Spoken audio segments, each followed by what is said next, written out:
معنا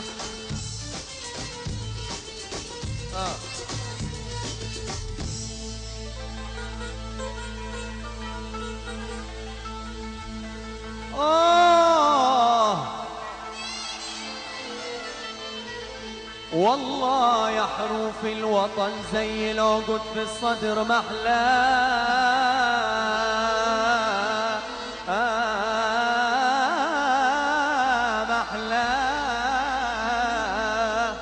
مشاهدينا الكرام، أهلا ومرحبا بكم في هذا اللقاء الخاص الذي نستضيف فيه محبوب العرب الفنان الفلسطيني محمد عساف.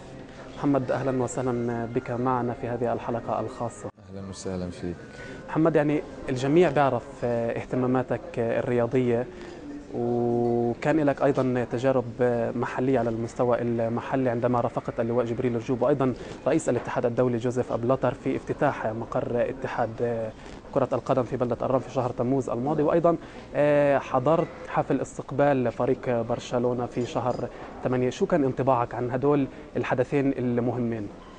يعني أكيد شيء جميل. هذه الأشياء جدا مهمة، خاصة لدى شعبنا الفلسطيني، الشعب اللي أنا في عدة مرات تحدثت أنه إحنا زينا زي أي دولة في العالم، عندنا إمكانيات وعندنا ناس مبدعين في كل المجالات، وخاصة مجال الرياضة. شيء جميل أنه تتأسس شغلات ومدارس وأيضا ملاعب أيضا للرياضيين الفلسطينيين والمواهب الرياضية الفلسطينية. صراحة من خلال مرافقتي أيضا لرئيس اتحاد الكرة الفلسطيني اللواء جبريل رجوب وجوزيف بلاتر رئيس اتحاد الفيفا، شيء عظيم بالنسبة لي.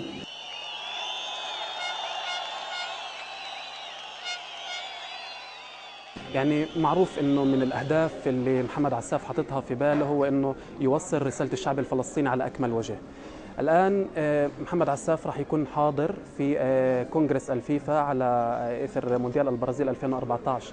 كيف استعدادات محمد عساف لهذا الحدث المهم والعالمي؟ هذا الشيء مهم بالنسبة لي أولا، ثانيا أنه مهم بالنسبة لقضية الفلسطينية. مشاركة كثير أصوات عارضت وجود محمد عساف. يعني شوف، هذه شغلة أكيد صعبة بحد ذاتها. الرياضة يعني شيء يوحد ولا يفرق. يعني أنا بعتقد أنه يجب أن تكون الرياضة والفن وكثير من الأشياء ليس لها علاقة بالسياسة. إن كان الموضوع السياسي كان له دور في اللي هو فيما سبق بأنه أنا راح أغني أو ما راح أغني، أو اعتراض البعض على أنه أنا أغني. طبعا سمعنا في الآونة الأخيرة أنه محمد عساف راح يتوجه للندن لتسجيل الأغنية الخاصة بهذا الحدث. نعم إن شاء الله، يعني راح تكون هذه الشهر القادم إن شاء الله. سأقوم بتسجيل أغنية كأس العالم. شيء زي ما حكيت لك مهم بالنسبة لي، ومهم تواجد خليني أحكي لك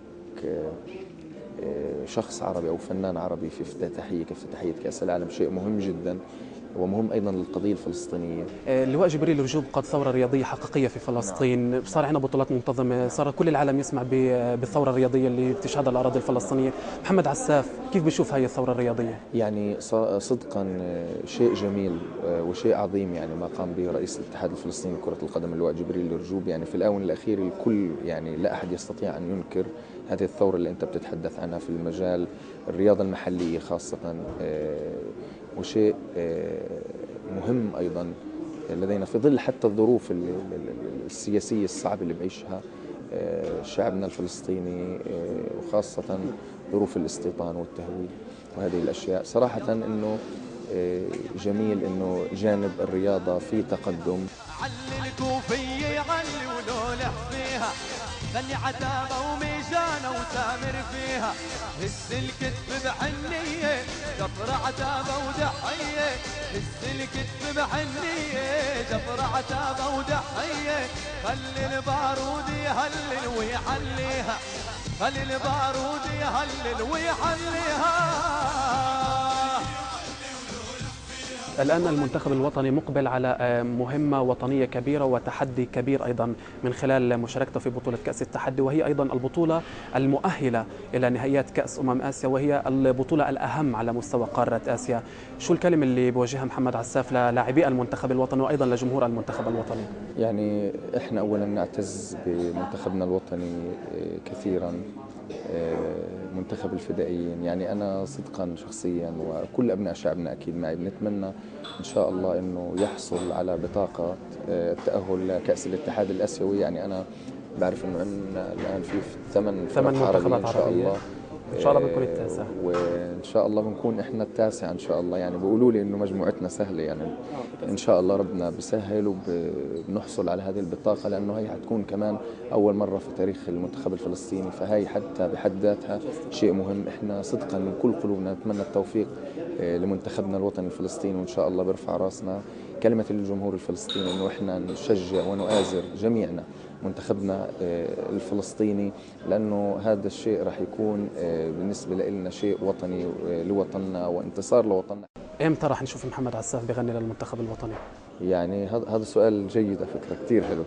يعني أنا بشرفني إنه أنا أغني لمنتخبنا الفلسطيني، وقريبا سأطرح أغنية. يعني هاي كمان حتى أنت يعني جبت لي هاي الفكرة، فأنا تحدثوا معي، ولكن يمكن أنا الأوان في وقت قريب إن شاء الله إنه إذا بنشوفها وقت قريب قبل البطولة، لأن البطولة هاي تعتبر بطولة مصرية يعني بإذن الله إن شاء الله. إن شاء الله. طيب محمد، يعني شو الكلمة الأخيرة اللي بتوجهها للجمهور الرياضي الفلسطيني، لجماهير الأندية المحلية؟